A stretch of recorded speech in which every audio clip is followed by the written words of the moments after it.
Di pesta ulang tahun suami tega mengunciku di luar saat hujan deras. Karena aku mengusir selingkuhannya, yang datang ke rumahku ikut merayakan ulang tahun suami. Saat aku kedinginan di luar, dari balik jendela kulihat mereka sedang tertawa menikmati pesta dan membuka hadiah. 1 jam kemudian, sebuah mobil mewah hitam berhenti di depan rumah. Aku kaget, karena itu adalah nenekku dari kampung, seorang miliarder. Saat nenek keluar dari mobil, dia melihatku menggigil, lalu menatap rumah itu dan berkata satu kata, "Hancurkan." Dan yang terjadi selanjutnya membuat suami histeris. Karena sebelum ceritanya dimulai, silahkan tulis di kolom komentar dari daerah mana saja teman-teman yang menonton cerita ini. Jangan lupa like dan subscribe agar channel Cerita Balas Diam bisa semakin berkembang dan bisa mempersembahkan cerita yang lebih menarik lagi. Suasana di rumah besar itu begitu ramai dan meriah malam ini. Lampu kristal di ruang tengah menyala terang benderang, memantulkan cahaya ke seluruh penjuru ruangan yang telah didekorasi dengan sangat apik. Suara musik mengalun lembut berpadu dengan gelak tawa para tamu undangan yang memenuhi setiap sudut rumah. Ini adalah malam ulang tahun Robi, suamiku. Dan aku telah menghabiskan waktu seharian penuh untuk memastikan segalanya berjalan dengan sempurna. Kakiku terasa pegal luar biasa, karena sedari pagi aku tidak berhenti bergerak. Mulai dari mengawasi catering, menata dekorasi, hingga memastikan pakaian Robi sudah siap dan rapi. Namun, rasa lelah itu kutepis jauh-jauh, demi melihat senyum bahagia di wajah suamiku. Aku ingin malam ini menjadi malam yang spesial baginya. Aku berdiri di sudut ruangan, sambil memegang nampan berisi minuman. Mengamati Robi yang sedang tertawa lepas bersama rekan-rekan bisnisnya. Dia terlihat begitu tampan dan berwibawa. Namun, ada satu hal yang mengganjal di hatiku sejak pesta dimulai. Robi sama sekali tidak memperkenalkanku kepada teman-temannya sebagai istrinya. Dia membiarkanku sibuk mondar-mandir melayani tamu layaknya seorang pelayan. Bahkan ketika aku membawakannya minum, dia hanya mengangguk sekilas tanpa menatap mataku. Seolah aku adalah orang asing yang dibayar untuk bekerja di sana. Aku mencoba menahan rasa perih di hati. Mungkin dia terlalu sibuk, pikirku menghibur diri. Aku berusaha tetap tersenyum ramah kepada setiap tamu yang hadir. Meskipun beberapa dari mereka menatapku dengan pandangan meremehkan karena penampilanku yang sederhana. Aku memang tidak mengenakan gaun mewah seperti istri-istri rekan bisnis Robi. Aku hanya mengenakan gamis dan jilbab yang rapi, pakaian terbaik yang kumiliki. Karena Robi selalu membatasi uang belanja untuk keperluan pribadiku. Tiba-tiba, keramaian di dekat pintu masuk terhenti sejenak. Suara obrolan meredup dan berganti dengan bisik-bisik kekaguman. Aku menoleh ke arah pintu dan melihat seorang wanita melangkah masuk dengan penuh percaya diri. Wanita itu adalah Luna. Dia mengenakan gaun pesta yang sangat mewah dan berkilauan, memamerkan leguk tubuhnya dengan berani. Riasan wajahnya tebal, namun terlihat mahal, dan rambutnya ditata dengan gaya modern. Dia berjalan melenggang seolah-olah dialah bintang utama di pesta ini. Yang membuat dadaku sesak adalah reaksi Robi. Begitu melihat Luna, wajah Robi langsung berbinar cerah. Jauh lebih cerah dibandingkan saat dia melihatku tadi pagi. Robi langsung meninggalkan lawan bicaranya dan berjalan cepat menyambut Luna dengan senyum lebar. Tanpa rasa malu sedikit pun, Luna merangkul lengan Robi di depan semua orang. Mereka terlihat sangat akrab dan intim, seolah pasangan suami istri yang serasi. Hatiku mencelos melihat pemandangan itu. Aku meremas ujung nampan yang kupegang hingga buku-buku jariku memutih. Belum cukup sampai di situ. Ibu Vivi, ibu mertuaku, muncul dari kerumunan. Wajah Ibu Vivi yang biasanya masam dan penuh kritik jika melihatku, kini berubah menjadi sangat ramah dan penuh kasih sayang saat melihat Luna. Ibu Vivi langsung memeluk Luna dengan erat, mencium pipi kanan dan kiri wanita itu, lalu menggandeng tangannya dengan bangga. Ibu Vivi membawa Luna ke tengah ruangan dan mulai memperkenalkannya kepada tamu-tamu penting dengan suara lantang, memuji kecantikan dan kesuksesan Luna, seolah Luna adalah menantu idaman yang selama ini dia banggakan. Aku merasa duniaku runtuh perlahan. Aku adalah istri sah Robi. Aku yang merawat Ibu Vivi saat sakit. Aku yang mengurus semua kebutuhan rumah tangga ini. Dan aku yang mendampingi Robi dari nol saat dia belum punya apa-apa. Tapi malam ini, di rumahku sendiri, aku diperlakukan seperti makhluk tak kasat mata. Luna, wanita yang kutahu memiliki hubungan gelap dengan suamiku, justru diperlakukan bak ratu. Aku berusaha menahan air mata agar tidak tumpah. Aku berjalan mendekati mereka dengan langkah gemetar. Aku tidak bisa diam saja melihat harga diriku diinjak-injak seperti ini. Aku meletakkan nampan di meja terdekat dengan agak keras, menimbulkan bunyi berdenting yang membuat beberapa orang menoleh. Aku menghampiri Robi yang sedang tertawa mendengar bisikan Luna. Aku menatap Robi dengan tatapan terluka namun tegas. Aku bertanya pada Robi, apa maksud semua ini? Kenapa wanita ini ada di sini dan bersikap seolah dialah nyonya rumah? Suara aku bergetar menahan amarah. Robi menatapku dengan tatapan dingin. Senyum di wajahnya lenyap seketika. Dia mendesis pelan, memintaku untuk tidak membuat keributan di pestanya. Namun, Luna justru tertawa kecil. Sebuah tawa yang terdengar sangat mengejek di telingaku. Luna berkata dengan nada manja bahwa dia hanya ingin ikut merayakan ulang tahun orang tersayang. Dan dia bertanya, kenapa aku begitu kaku dan cemburuan? Kata-kata Luna itu menyulut emosiku. Aku menunjuk ke arah pintu. Dan dengan suara yang cukup keras, aku meminta Luna untuk pergi dari rumahku sekarang juga. Suasana pesta mendadak hening. Semua mata tertuju pada kami. Musik seolah berhenti berputar.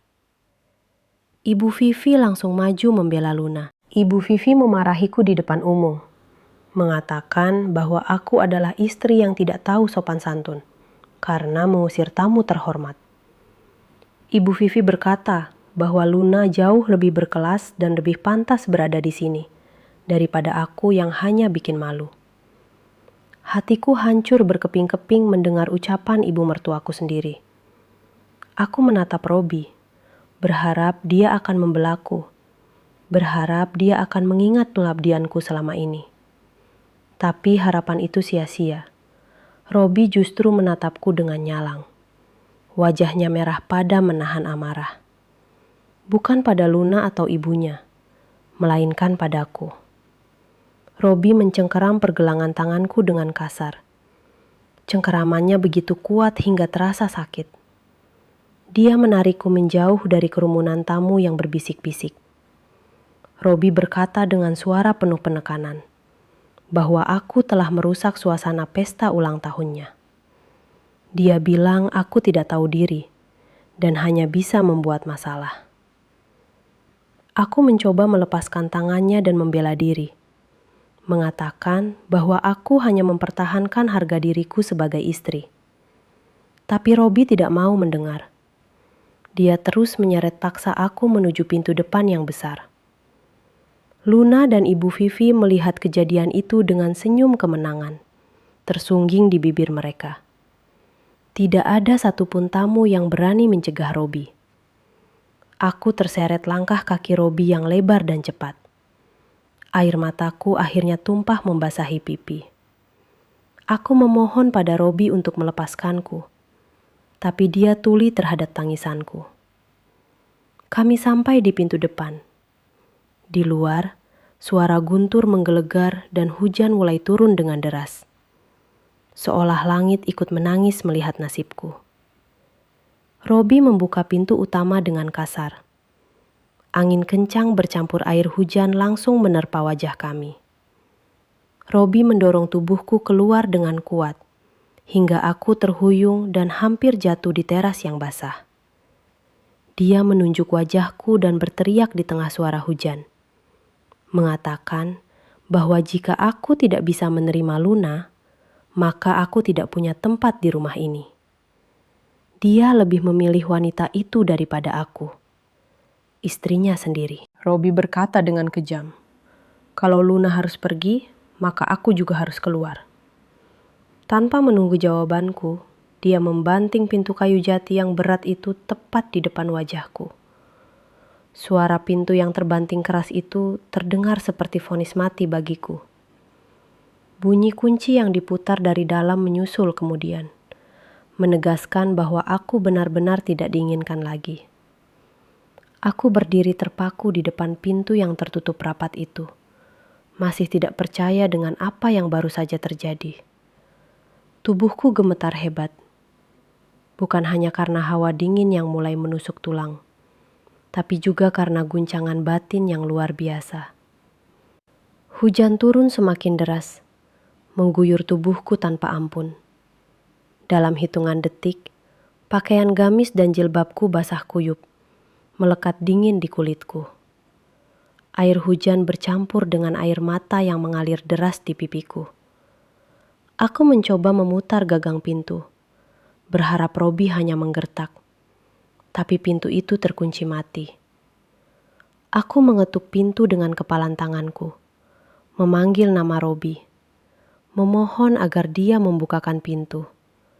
Tapi suaraku tenggelam oleh suara deru hujan dan petir yang menyambar. Tidak ada jawaban dari dalam. Tidak ada langkah kaki yang mendekat. Aku merasa sangat kecil dan tidak berdaya. Angin malam bertiup kencang, membuat gigil di tubuhku semakin menjadi-jadi. Aku memeluk tubuhku sendiri, mencoba mencari sedikit kehangatan. Namun sia-sia. Dinginnya air hujan terasa menusuk hingga ke sumsum tulang. Aku melangkah mundur perlahan, menjauhi teras, melangkah ke halaman yang kini sudah becek dan tergenang air. Kakiku terasa berat, seolah ada batu besar yang mengikatnya. Aku berjalan gontai menuju jendela besar di samping rumah. Jendela ruang tengah tempat pesta itu berlangsung. Aku ingin melihat apa yang terjadi di dalam. Aku ingin tahu apakah Robi memiliki sedikit saja rasa penyesalan setelah membuangku seperti sampah. Apa yang kulihat dari balik kaca jendela yang basah itu membuat hatiku semakin hancur. Lebih sakit daripada tusukan ribuan jarum. Di dalam sana, di ruangan yang hangat dan terang benderang, pesta kembali berlanjut, seolah tidak pernah terjadi apa-apa. Aku melihat Robi sedang tertawa lebar. Wajahnya terlihat lega dan bahagia. Di sampingnya berdiri Luna, yang kini memegang pisau kue. Mereka berdua memotong kue ulang tahun yang tinggi dan indah itu bersama-sama. Tangan Robi memegang tangan Luna di gagang pisau. Sebuah pemandangan yang seharusnya menjadi milikku. Ibu Vivi berdiri di samping mereka, bertepuk tangan dengan wajah berseri-seri. Terlihat sangat bangga dengan pasangan baru anaknya itu. Para tamu juga ikut bertepuk tangan dan tertawa, menikmati hidangan lezat yang kusiapkan dengan jerih payahku sendiri. Mereka semua tertawa di atas penderitaanku. Tidak ada satupun dari mereka yang peduli bahwa di luar sini hanya terpisah selembar kaca. Ada seorang wanita yang sedang kedinginan dan kelaparan. Wanita yang adalah istri sah dari pemilik pesta itu. Aku menempelkan telapak tanganku yang dingin ke kaca jendela. Aku ingin berteriak. ingin memecahkan kaca itu agar mereka sadar akan keberadaanku. Tapi tenagaku sudah habis. Rasa dingin mulai menggerogoti kesadaranku. Bibirku terasa kaku dan membiru. Pandanganku mulai kabur karena air hujan yang terus-menerus membasahi wajahku. Aku melihat Robi menyuapi Luna potongan kue pertama. Luna menerima suapan itu dengan manja. Lalu membersihkan sisa krim di sudut bibir Robi dengan jarinya. Adegan itu begitu menyakitkan hingga aku merasa mual. Aku teringat masa lalu, saat kami masih hidup susah di kontrakan sempit. Saat itu Robi berjanji akan membahagiakanku jika dia sukses nanti. Aku rela menjual perhiasan peninggalan almarhum ibuku untuk modal usaha Robi. Aku rela makan nasi berlauk garam agar Robi bisa membeli bensin untuk motor tuanya saat mencari kerja. Semua pengorbanan itu berputar di kepalaku seperti film lama yang rusak. Dan inilah balasannya saat dia sudah sukses. Saat dia sudah memiliki segalanya, dia membuangku demi wanita lain yang hanya datang saat dia sudah di puncak. Ternyata kesetiaan tidak ada harganya bagi Robi. Harta dan jabatan telah membutakan mata hatinya. Dia lupa siapa yang menemaninya mendaki bukit terjal kehidupan. Waktu berlalu dengan lambat dan menyiksa. Mungkin sudah 1 jam aku berdiri di luar di bawah guyuran hujan. Tubuhku sudah tidak bisa lagi merasakan dingin. Yang ada hanya rasa kebas yang menjalar dari ujung kaki hingga ke kepala. Kakiku lemas. Tidak kuat lagi menopang berat badanku. Aku merosot jatuh, terduduk di atas aspal halaman yang kasar dan dingin. Genangan air hujan merendam bagian bawah pakaianku. Aku menggigil hebat. Gigiku bergemeretuk tak terkendali. Napasku terasa berat dan pendek-pendek. Aku merasa kesadaranku mulai timbul tenggelam. Dalam hati aku berdoa. Jika ini adalah akhir hidupku, aku ingin Tuhan membalas semua rasa sakit ini. Aku tidak rela mati konyol, sementara mereka bersenang-senang di dalam sana. Saat mataku hampir terpejam, tiba-tiba sebuah cahaya terang menyorot dari arah gerbang depan. Cahaya itu sangat silau, menembus tirai hujan yang lebat. Aku memicingkan mata, berusaha melihat apa itu. Sebuah mobil berwarna hitam mengkilap melaju pelan memasuki halaman rumah. Mobil itu bukan mobil biasa. Dari bentuknya yang besar dan gagah, serta lambang yang berkilauan di kap mesinnya, aku tahu itu adalah mobil yang sangat mewah. Jenis mobil yang hanya dimiliki oleh konglomerat papan atas. Mobil itu berhenti tepat di depan tempatku terduduk. Suara mesinnya terdengar sangat halus. Nyaris tak terdengar di antara suara hujan. Perlahan berdembat, pintu mobil bagian depan terbuka. Dan seorang sopir berseragam rapi keluar dengan sigap, sambil mengembangkan payung hitam besar. Sopir itu bergegas menuju pintu penumpang belakang dan membukanya dengan hormat. Jantungku berdegup lemah. Siapa yang datang malam-malam begini dengan mobil semewah itu? Apakah salah satu rekan bisnis Robi yang paling kaya? Sebuah kaki melangkah turun dari mobil. Sepatu hak rendah yang terlihat mahal menjejak aspal basah. Kemudian, sosok seorang wanita tua namun terlihat sangat berwibawa keluar dari dalam mobil. Dia mengenakan pakaian yang elegan, meski tertutup mantel tebal untuk menghalau dingin. Di tangannya tergenggam sebuah tongkat jalan yang pegangannya berkilau seperti emas.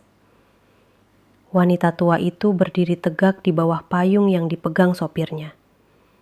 Matanya menyapu sekeliling halaman rumah dengan tatapan tajam. Sebelum akhirnya pandangannya jatuh kepadaku yang sedang tergeletak tak berdaya di tanah. Mata wanita tua itu membelalak kaget. Dia bergegas melangkah mendekatiku. mengabaikan cipratan air yang membasahi ujung pakaiannya.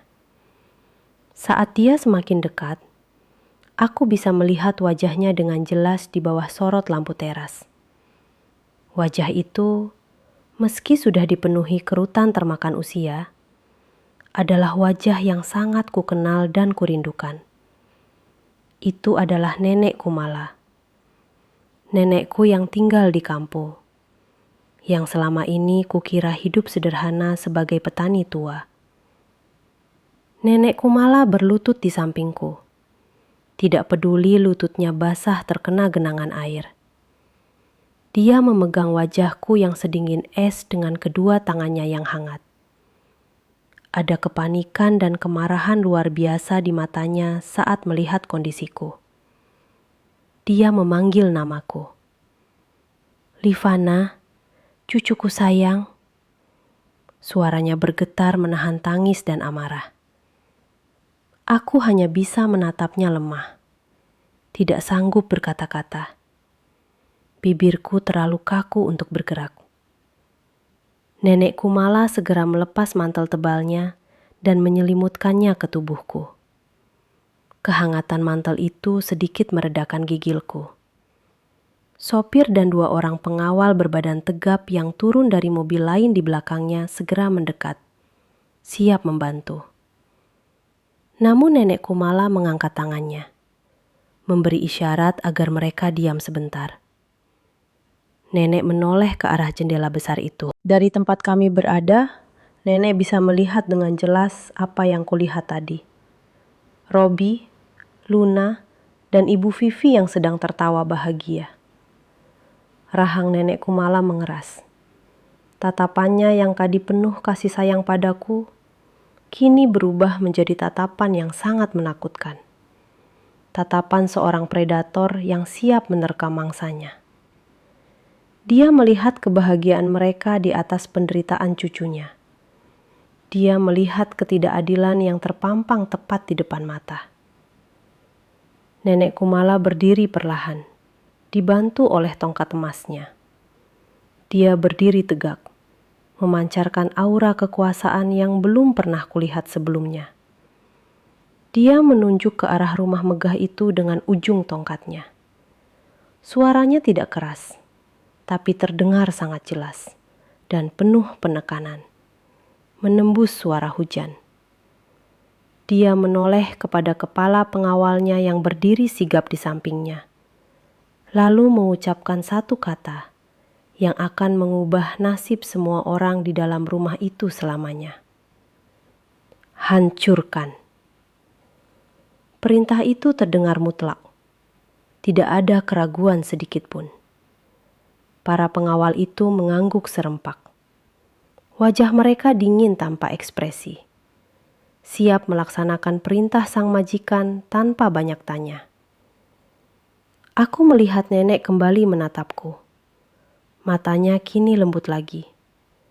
Menjanjikan perlindungan yang selama ini tidak kudapatkan dari suamiku sendiri. Perintah satu kata dari nenek Kumala itu bagaikan pemicu ledakan yang tak tertahankan. Seolah-olah pasukan khusus yang telah terlatih. 6 orang pengawal berbadan tegap yang mengenakan setelan jas hitam rapi langsung bergerak serentak. Mereka tidak berlari dengan terburu-buru, melainkan berjalan dengan langkah tegap dan berirama yang mengintimidasi. Menimbulkan suara debuman sepatu bot yang berat di atas aspal yang basah.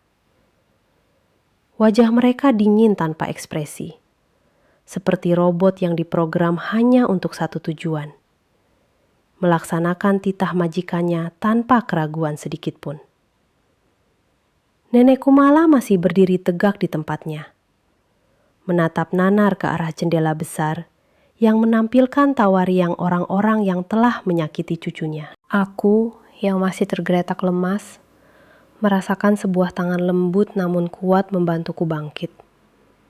Itu adalah tangan sopir pribadi nenek. Dia memapahku dengan sangat hati-hati, seolah aku adalah barang pecah belah yang sangat berharga.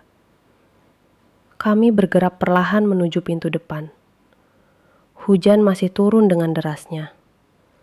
Namun payung besar yang dipegang oleh sopir itu melindungiku dan nenek dari setiap tetes air. Di depan kami, dua pengawal yang berada di barisan paling depan sudah mencapai pintu utama.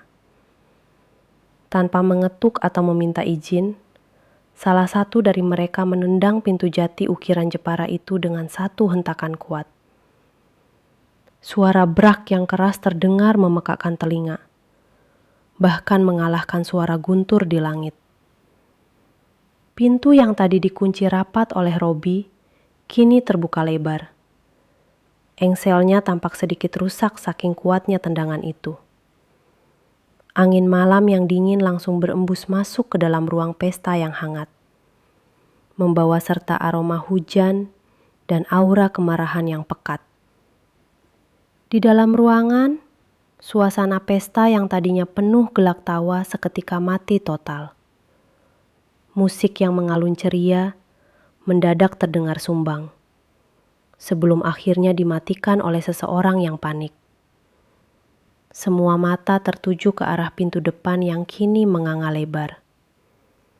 Para tamu undangan, yang mayoritas adalah rekan bisnis dan sosialita teman Ibu Vivi, mematung dengan gelas minuman masih menempel di bibir mereka. Wajah mereka pucat pasi, bingung dan ketakutan melihat sekelompok pria berbadan besar dengan pakaian serba hitam masuk ke dalam rumah. Robi, yang baru saja hendak menyuapkan potongan kue kedua ke mulut Luna, menjatuhkan garpu kecilnya ke lantai.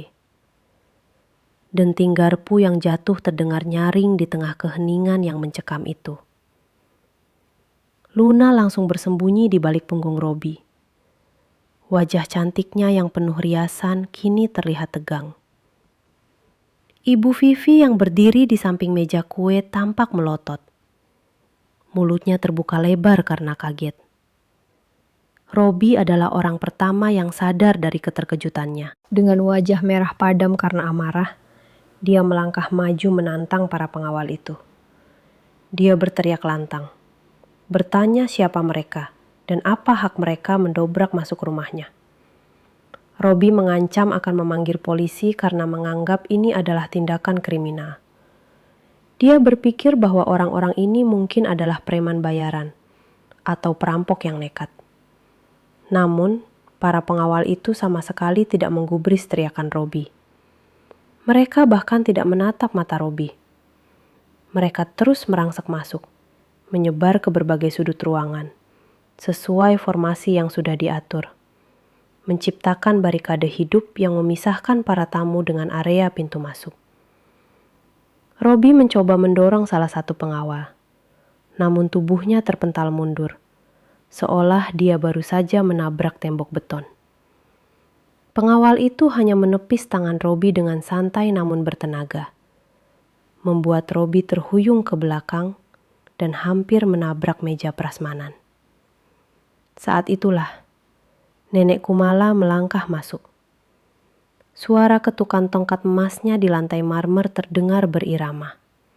Tuk, tuk, tuk, menggema di seluruh ruangan yang hening.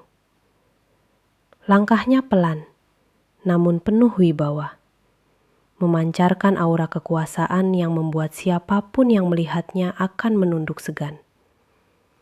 Di belakang nenek, aku berjalan tertatih-tatih dipapah oleh sopir. Penampilanku sangat kontras dengan kemewahan pesta itu. Bajuku basah kuyup, jilbabku berantakan, wajahku pucat dan bibirku membiru. Air menetes dari pakaianku, membasahi lantai marmer yang mahal itu, menciptakan jejak basah di sepanjang jalan yang kami lalui. Melihat siapa yang datang, ekspresi wajah Robi berubah dari marah menjadi bingung, lalu meremehkan. Dia mengenali wanita tua itu. Ibu Vivi juga langsung bereaksi. Dia berkacak pinggang dan tertawa sinis. Sebuah tawa yang dipaksakan untuk menutupi rasa takutnya tadi. Ibu Vivi berteriak dengan suara melengking. mengatakan bahwa dia kira siapa yang datang membuat onar. Ternyata hanya nenek kampung si Livana. Vivi menghina nenek Kumala dengan sebutan pengemis tua yang tidak tahu diri. Dia bertanya dengan nada mengejek, apakah nenek datang jauh-jauh dari kampung hanya untuk meminta sumbangan atau sisa makanan pesta? Luna ikut tertawa kecil mendengar ucapan calon mertuanya itu, merasa di atas angin kembali. Mereka benar-benar tidak menyadari situasi yang sebenarnya. Mereka buta akan bahaya yang sedang mengintai tepat di depan hidung mereka. Nenek Kumala berhenti tepat di tengah ruangan, di bawah lampu kristal besar yang berkilauan. Dia tidak menjawab hinaan Ibu Vivi. Wajahnya tetap datar, namun matanya menyala-nyala menatap Robi, Luna, dan Ibu Vivi bergantian. Tatapan itu begitu tajam dan dingin, seolah mampu membekukan darah siapapun yang ditatapnya. Nenek mengangkat tongkat emasnya sedikit, lalu menghentakkannya ke lantai dengan keras sekali. Suara hentakan itu membungkam tawa Ibu Vivi dan Luna seketika.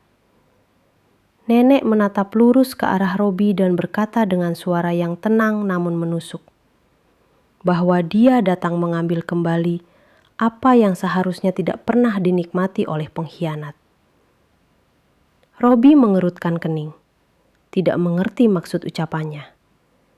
Dia masih merasa berkuasa di rumahnya sendiri. Dengan angkuh, Robi mengusir kami semua. Dia menunjuk pintu dan berteriak agar aku membawa nenekku yang gila ini keluar sebelum dia benar-benar memanggil satpam kompleks untuk menyeret kami. Robi bilang dia jijik melihat lantai rumahnya kotor karena air hujan dari baju kami. Mendengar itu, salah satu pengawal nenek bergerak maju mendekati Robi, siap untuk memberi pelajaran. Tapi nenek mengangkat tangan kirinya, memberi isyarat berhenti. Nenek ingin menyelesaikan ini dengan caranya sendiri. Nenek menoleh padaku yang masih menggigil. Dia melepaskan genggaman tangannya dari tongkat sejenak untuk merapikan jilbabku yang basah. Sentuhannya begitu lembut, sangat kontras dengan tatapan membunuh yang dia berikan pada Robi tadi. Dia berkata pelan padaku agar aku tenang dan melihat bagaimana Tuhan bekerja membalas kejahatan mereka malam ini. Setelah itu, nenek kembali menatap Robi dan memberikan isyarat mata kepada para pengawalnya. Itu adalah kode untuk memulai tahap pertama dari perintah. Hancurkan. Tanpa peringatan, para pengawal itu mulai bergerak. Bukan menyerang orang, tapi menyerang simbol-simbol kemewahan pesta itu. Salah satu pengawal mendekati meja kue ulang tahun yang tinggi bertingkat itu. Dengan satu hentakan tangan yang kuat, dia mendorong kue bertingkat saat itu hingga jatuh ke lantai. Brak! Kue yang indah itu hancur berantakan. Krim dan bolu berserakan mengotori lantai marmer putih. Robi dan Luna berteriak histeris melihat kue mahal mereka hancur dalam sekejap. Belum sempat mereka memprotes, pengawal lain menarik taplak meja prasmanan dengan kasar. Piring-piring, gelas, mangkuk kristal berisi es buah, dan piring pemanas berisi makanan lezat, semuanya terseret jatuh dan pecah berantakan dengan suara gaduh yang mengerikan. Pecahannya berhamburan kemana-mana. Para tamu wanita menjerit ketakutan dan berlarian mundur mencari perlindungan. Takut terkena pecahan kaca atau cipratan makanan. Kekacauan mulai terjadi. Dekorasi balon dan bunga-bunga impor yang mahal ditarik paksa hingga roboh. Bingkai foto besar Robi dan Luna yang dipajang di dekat pintu masuk ditendang hingga kacanya pecah berkeping-keping. Dalam hitungan detik, ruang pesta yang tadinya mewah dan elegan berubah menjadi kapal pecah. Robi berusaha maju untuk menghentikan pengawal yang sedang membanting kursi. Tapi dia langsung dihadang oleh dua pengawal lain yang berdiri kokoh seperti tembok. Robi tidak bisa berbuat apa-apa selain berteriak-teriak marah. Wajahnya merah padam menahan emosi yang meledak-ledak. Ibu Vivi menangis histeris melihat perabotan mahalnya dirusak. Dia memaki-maki nenek Kumala dengan kata-kata kasar. Menyebutnya orang kampung biadab yang tidak punya aturan. Namun nenek Kumala tetap tenang. Berdiri tak tergoyahkan di tengah kekacauan itu, seperti seorang jenderal di medan perang. Dia menikmati setiap detik kehancuran pesta itu. Ini baru permulaan, pikirku. Aku melihat nenek mengeluarkan sebuah ponsel tipis dari saku mantelnya. Mengetikkan sesuatu dengan cepat. Beberapa detik kemudian, lampu kristal di ruangan itu berkedip-kedip, lalu mati total. Menyisakan ruangan dalam kegelapan remang-remang. Hanya diterangi oleh lampu darurat dan kilatan petir dari luar jendela. Jeritan tamu semakin keras. Suasana pesta benar-benar hancur total, sesuai perintah nenek. Pesta ulang tahun yang dibanggakan Robi ini berubah menjadi mimpi buruk yang tak akan pernah dia lupakan. Kepanikan melanda seluruh ruangan. Dalam keremangan cahaya darurat, para tamu undangan tidak lagi mempedulikan sopan santun atau status sosial. Mereka hanya ingin keluar dari tempat yang kini terasa seperti neraka itu. Satu persatu tamu mulai berdesakan menuju pintu keluar, melewati pecahan piring dan sisa makanan yang berserakan di lantai. Tidak ada yang berpamitan pada Robi. Tidak ada yang mengucapkan selamat ulang tahun lagi. Yang terdengar hanya suara langkah-langkah kaki terburu-buru dan bisikan ketakutan. Mereka memandang nenek Kumala dan para pengawalnya dengan tatapan ngeri. Tidak berani membuat kontak mata. Dalam waktu kurang dari 10 menit, ruang pesta yang tadinya penuh sesak kini kosong melompong. Hanya tersisa kami. Aku, nenek, para pengawal, serta Robi, Luna, dan Ibu Vivi yang berdiri gemetar di reruntuhan pesta mereka. Robi menatap ruangan kosong itu dengan tatapan kosong. Pesta yang sudah dia persiapkan berbulan-bulan untuk menaikkan gengsinya di depan kolega bisnis, hancur lebur dalam sekejap mata. Reputasinya hancur. Dia menoleh ke arah nenek Kumala dengan tatapan penuh kebencian yang mendalam. Dia mengepalkan tangannya erat-erat. Urat-urat di lehernya menonjol keluar. Robi melangkah mendekati nenek, mengabaikan pecahan kaca yang menggerus sol sepatunya. Dia menuding wajah nenek dengan tangan yang gemetar. Robi berteriak bahwa dia akan menuntut nenek atas perusakan properti dan penerobosan rumah. Dia bersumpah akan menjebloskan nenek ke penjara dan membuat nenek membusuk di sana sampai mati. Mendengar ancaman itu, nenek Kumala hanya tersenyum tipis. Sebuah senyum yang sangat merendahkan. Nenek berjalan perlahan menuju sofa utama di ruang tengah. Sofa kulit impor Italia yang menjadi tempat favorit Robi duduk sambil memerintahku. Nenek duduk di sana dengan anggun, menyilangkan kakinya dan meletakkan tongkat emasnya di samping. Gestur tubuhnya menunjukkan bahwa dialah penguasa ruangan ini sekarang. Sementara itu, seorang tenaga medis yang ternyata ikut dalam rombongan nenek masuk membawa tas peralatan. Dia langsung menghampiriku, mendudukkanku di kursi yang masih utuh, menyelimutiku dengan selimut bayi yang hangat dan mulai memeriksa kondisiku dengan cekatan. Aku diberi teh hangat dari termos yang mereka bawa. Perlakuan istimewa ini membuatku merasa seperti manusia kembali. Setelah sebelumnya diperlakukan lebih rendah dari binatang oleh suamiku sendiri. Nenek menatap Robi yang masih berdiri dengan napas memburu.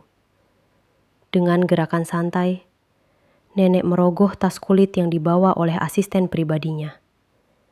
Dia mengeluarkan sebuah map tebal berwarna biru tua.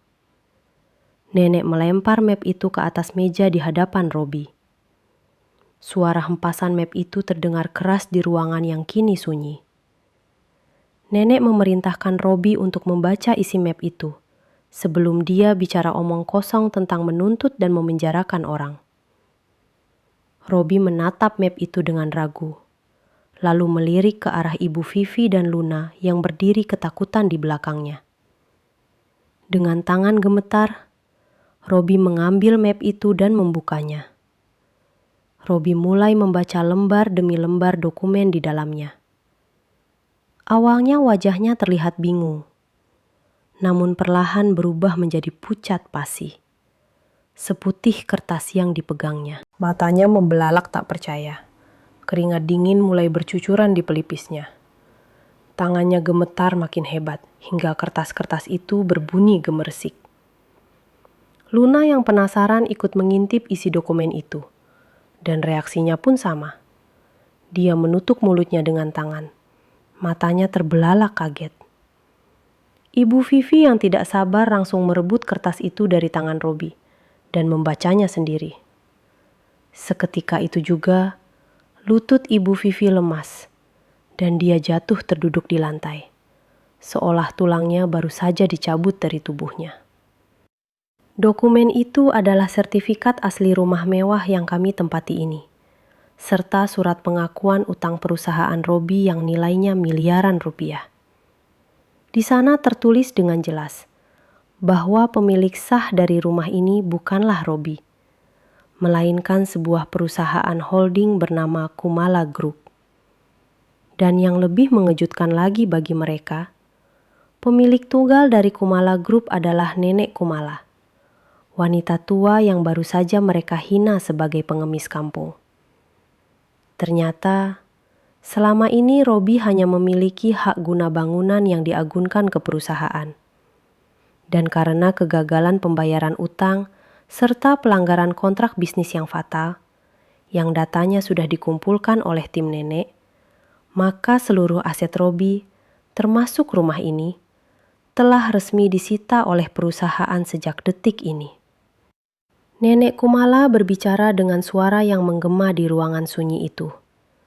Dia menjelaskan bahwa selama ini dialah investor rahasia yang menyuntikkan dana ke perusahaan tempat Robi bekerja, melalui perantara-perantara kepercayaannya.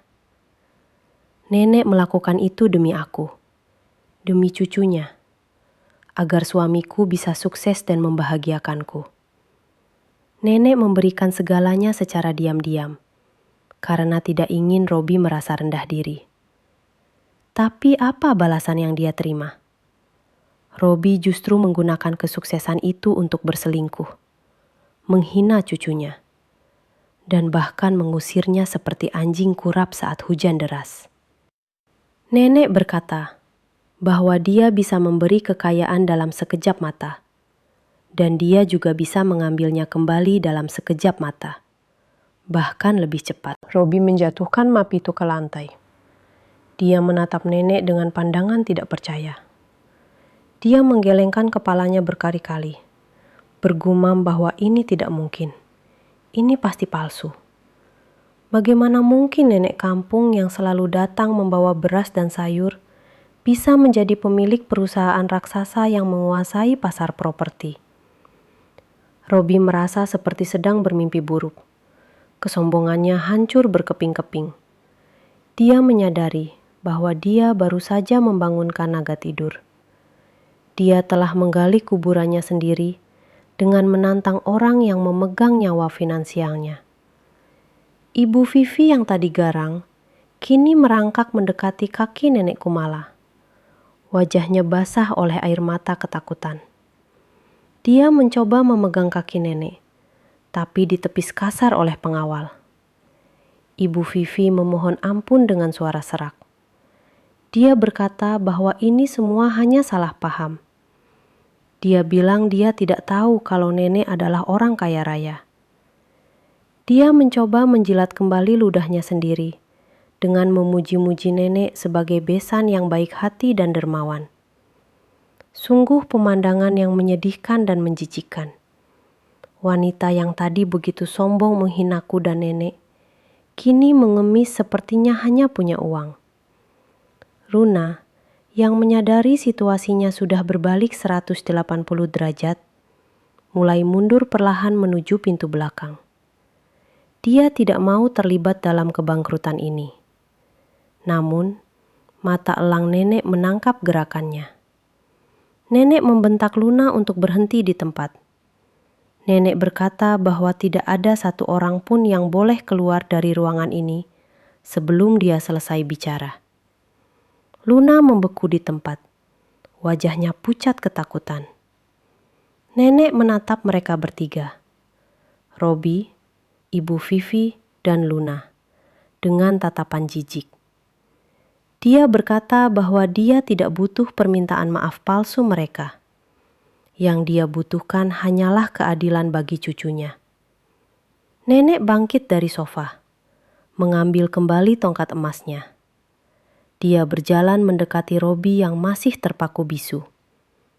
Nenek berkata bahwa mulai detik ini, rumah ini disita. Semua barang-barang mewah di dalamnya, mobil di garasi, dan semua fasilitas yang mereka nikmati sekarang adalah milik Kumala Group. Nenek memberikan ultimatum yang sangat singkat. Mereka bertiga harus angkat kaki dari rumah ini sekarang juga, tanpa membawa apa-apa selain baju yang menempel di badan. Tidak boleh membawa perhiasan. Tidak boleh membawa uang tunai hasil korupsi perusahaan. Tidak boleh membawa kendaraan. Robi mencoba memprotes, mengatakan bahwa ini tidak adil. Ini rumahnya. Dia yang membangunnya. Tapi nenek memotong ucapannya dengan tegas. Nenek bilang, Robi membangunnya dengan uang nenek. Menunjuk jam emas di pergelangan tangannya. Dia memberikan waktu tepat 10 menit. Jika dalam 10 menit mereka belum keluar dari pagar rumah, nenek akan memerintahkan pengawalnya untuk membantu mereka keluar dengan cara yang sangat tidak sopan. Persis seperti cara Robi mengusirku tadi. Ancaman itu terdengar sangat nyata dan mengerikan. Robi menatapku. Matanya memancarkan permohonan. Dia berharap aku, istrinya yang selama ini selalu sabar dan pemaaf, akan membelanya. Dia memanggil namaku pelan. Rifana, tolong aku. Kita suami istri. Suaranya terdengar menyesakan. Tapi aku hanya diam, menatapnya dengan tatapan kosong. Hatiku sudah mati untuknya sejak dia menutup pintu di depan wajahku saat hujan tadi. Aku memalingkan wajahku, membiarkan nenek menyelesaikan apa yang harus diselesaikan. Tidak ada lagi belas kasihan untuk pria yang tidak punya hati. Waktu 10 menit yang diberikan oleh nenek Kumala terasa berjalan begitu cepat. Seperti pasir yang lolos dari genggaman tangan. Suasana di dalam ruang tengah yang porak-poranda itu kini berubah menjadi panggung kepanikan yang menyedihkan. Robi, yang baru saja kehilangan harga dirinya, kini berlarian seperti orang gila ke arah kamar tidur utama. Dia berniat mengambil barang-barang berharga apa saja yang bisa diselamatkan. Seperti jam tangan koleksinya, uang tunai di brankas, atau sertifikat tanah warisan ayahnya yang mungkin masih tersisa. Namun, langkahnya terhenti keras di depan pintu kamar. 2 orang pengawal berbadan besar sudah berdiri menghalangi jalan masuk. Melipat tangan di dada dengan tatapan mengintimidasi yang membuat nyali Robi ciut seketika. Robi mencoba bernegosiasi, memohon agar diizinkan masuk sebentar saja untuk mengambil dompet dan ponselnya. Dia beralasan bahwa dia tidak bisa hidup tanpa identitas dan alat komunikasi. Namun, pengawal itu tidak bergeming sedikitpun. Dengan suara berat dan datar, salah satu pengawal berkata bahwa instruksi nenek Kumala sudah tidak bisa ditawar lagi. Semua barang yang ada di dalam rumah ini termasuk dompet dan ponsel yang dibeli menggunakan uang perusahaan, sekarang adalah aset sitaan. Robi berteriak frustrasi, menjambak rambutnya sendiri. Dia berbalik arah menuju meja di mana kunci mobil mewahnya tergeletak. Dia berpikir, setidaknya dia bisa membawa mobil itu untuk pergi dari sini. Tapi lagi-lagi, tangan kekar seorang pengawal lain lebih cepat menyambar kunci mobil itu sebelum Robi sempat menyentuhnya. Pengawal itu memasukkan kunci ke dalam saku jasnya dan berkata bahwa mobil itu terdaftar atas nama perusahaan. Jadi Robi tidak punya hak untuk membawanya. Robi benar-benar terpojok. Dia menyadari bahwa Nenek Kumala tidak main-main. Nenek benar-benar ingin melucuti segalanya darinya hingga dia kembali ke titik nol. Titik di mana dia memulai semuanya dulu sebelum menikah dengan Livana. Sementara itu, Ibu Vivi melakukan usaha yang jauh lebih memalukan. Wanita paruh baya yang biasanya selalu menjaga citra elegan itu, kini menangis meraung sambil berlutut di dekat kaki Livana. Dia mencoba meraih tangan Livana, memohon belas kasihan dengan wajah yang dibanjiri air mata dan luntur oleh riasan yang berantakan. Ibu Vivi terus-menerus menyebut kata keluarga. Dia mengingatkan Livana tentang masa-masa indah mereka dulu. Meskipun sebenarnya masa indah itu tidak pernah ada, karena Ibu Vivi selalu memandang rendah menantunya. Ibu Vivi berkata bahwa Livana adalah menantu kesayangannya, menantu yang paling sabar. Memohon Livana untuk membujuk Nenek Kumala untuk membatalkan pengusiran ini. Dia beralasan bahwa dia sudah tua dan sakit-sakitan. Tidak mungkin dia bisa bertahan hidup di jalanan tanpa atap. Rifana menatap ibu mertuanya dengan tatapan datar, tanpa ekspresi. Hatinya yang dulu lembut, kini telah membeku. Dia teringat betapa kejamnya mulut Ibu Vivi saat menghinanya tadi. Betapa semangatnya wanita tua ini mendukung perselingkuhan Robi dengan Luna. Hanya karena Luna terlihat lebih kaya. Rifana menarik tangannya perlahan dari jangkauan Ibu Vivi. Dengan suara yang tenang namun menusuk tajam ke ulu hati, Rifana berkata bahwa dia ingat betul bagaimana perlakuan keluarga ini padanya. Rifana mengingatkan Ibu Vivi bahwa 10 menit yang lalu, Ibu Vivi lah yang menyuruh Robi menyeret Livana keluar saat hujan badai. Livana berkata bahwa keluarga tidak akan membiarkan anaknya mati kedinginan di luar pagar demi membela orang asing. Kata-kata Livana menampatar kesadaran Ibu Vivi. Wanita tua itu terdiam. Tidak bisa membantah apa yang diucapkan menantunya. Luna di sisi lain berusaha bersikap lebih cerdik. Diam-diam, dia mencoba menyelinap ke arah pintu samping, berharap bisa kabur tanpa ketahuan. Tangan kanannya mencengkeram tas tangannya erat-erat, di mana dia menyembunyikan beberapa perhiasan yang sempat dia ambil dari meja rias saat pesta berlangsung tadi. Tapi mata elang Nenek Kumala tidak melewatkan satu gerakan pun. Nenek memberi kode dagu pada kepala pengawal. Dengan sigap, pengawal itu mengejar Luna dan menahan langkahnya tepat di ambang pintu. Pengawal itu meminta tas tangan Luna dengan paksa. Luna meronta, berteriak bahwa itu adalah barang pribadinya, dan mereka tidak berhak menyentuhnya. Terjadi tarik-menarik singkat sebelum akhirnya tas itu berpindah tangan.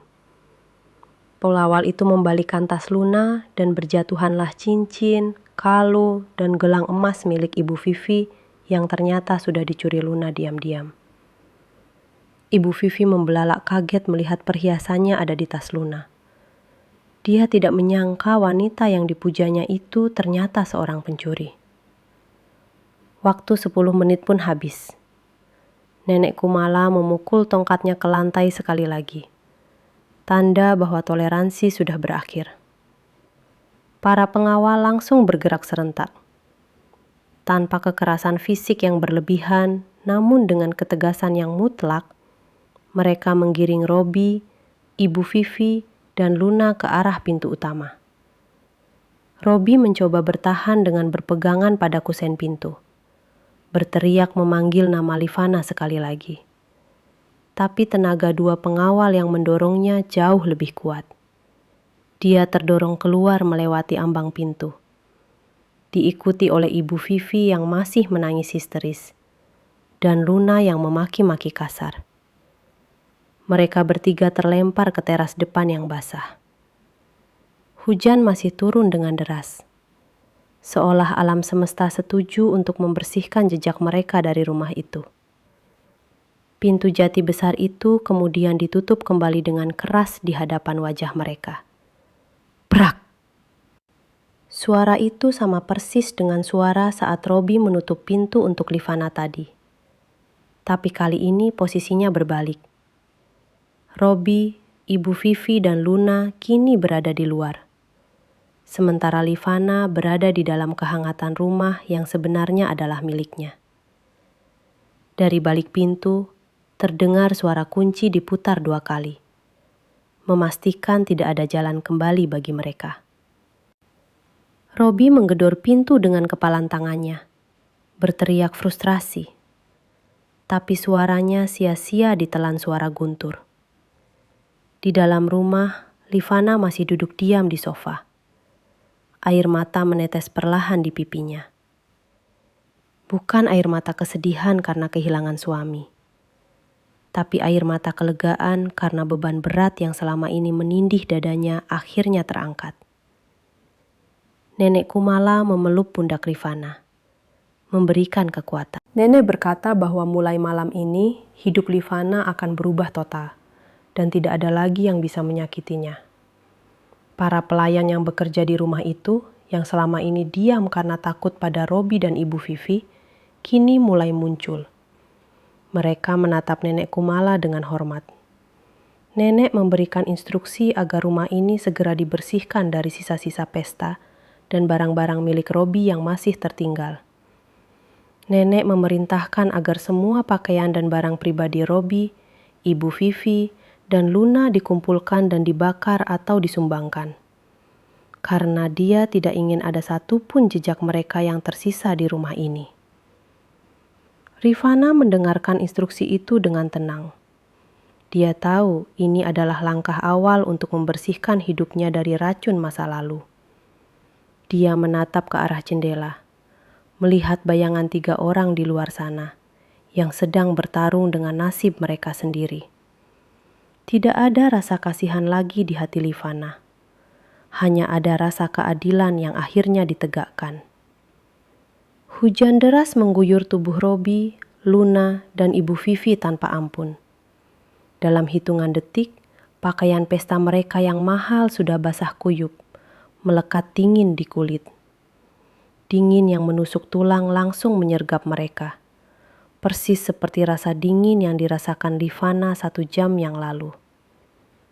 Mereka berdiri gemetar di depan pintu gerbang yang tinggi dan kokoh, yang kini tertutup rapat untuk mereka. Lampu-lampu taman yang biasanya menerangi halaman kini dimatikan, membuat mereka berada dalam kegelapan malam yang mencekam. Hanya diterangi oleh kilatan petir yang sesekali menyambar. Jalanan di depan rumah mewah itu sepi. Mobil-mobil tamu undangan sudah lama pergi, meninggalkan jejak ban di aspal yang basah. Tidak ada satupun teman Robi yang menunggu atau menawarkan bantuan. Mereka semua kabur begitu melihat tanda-tanda kejatuhan Robi, membuktikan bahwa persahabatan mereka hanya didasari oleh uang dan status. Robi mengusap wajahnya yang basah kasar. Dia menatap rumah megah yang baru saja tertutup baginya itu dengan tatapan kosong. Pikirannya kacau balau. Dia masih tidak percaya bahwa hidupnya bisa berbalik 180 derajat hanya dalam waktu 1 malam. Tadi sore, Dia adalah seorang direktur muda yang sukses, pemilik rumah mewah, dan dikelilingi wanita cantik. Sekarang, dia tidak lebih dari seorang gelandangan yang tidak punya uang. Dia meraba saku celananya, berharap ada keajaiban berupa dompet yang tertinggal, tapi nihil. Dompet, ponsel, kunci mobil, semuanya sudah disita. Dia benar-benar tidak punya apa-apa. Rasa penyesalan mulai merambat di hatinya.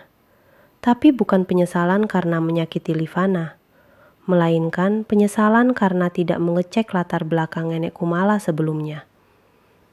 Ibu Vivi menggigil hebat di samping Robi. Giginya bergemeretuk keras.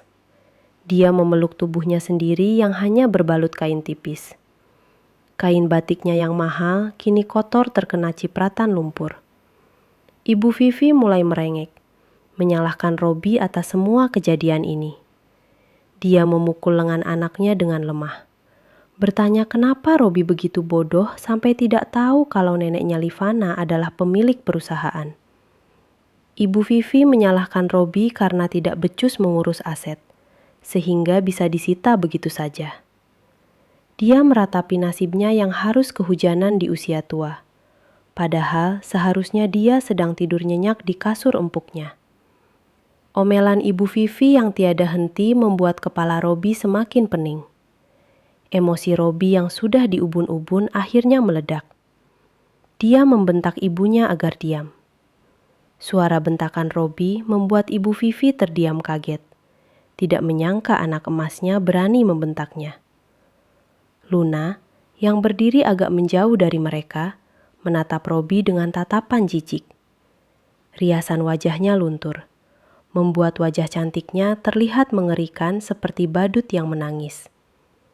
Gaun pestanya menjuntai menyeret di aspal yang becek, membuatnya terlihat sangat konyol.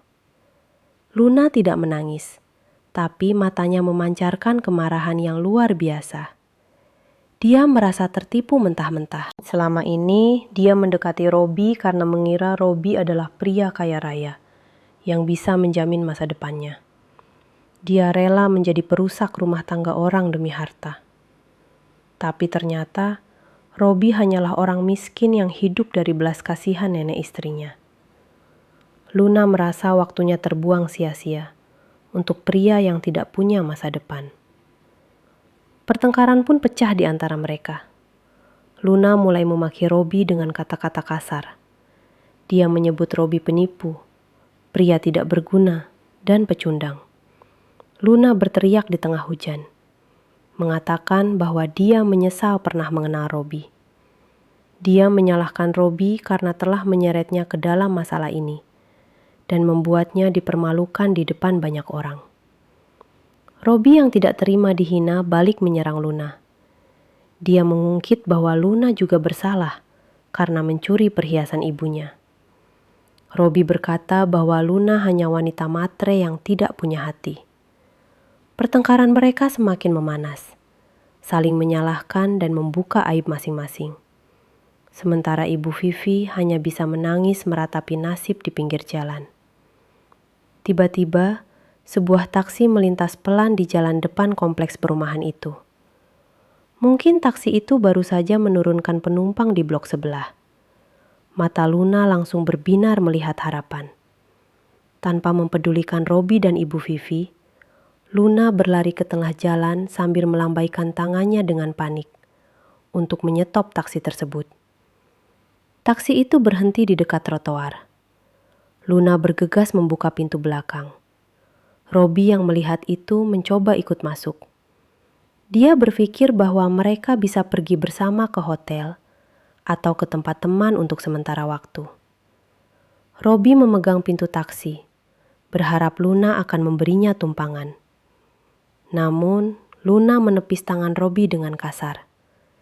Dia menatap Robi dengan tatapan dingin dan penuh penghinaan. Luna berkata bahwa dia tidak sudi semobil dengan gelandangan. Dia bilang urusan mereka sudah selesai sampai di sini.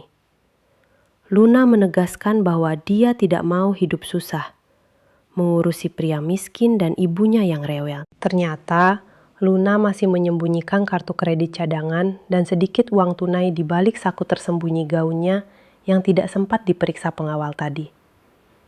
Dia punya cukup uang untuk menyelamatkan dirinya sendiri. Tanpa rasa bersalah sedikit pun, Luna masuk ke dalam taksi dan membanting pintunya tepat di depan hidung Robi.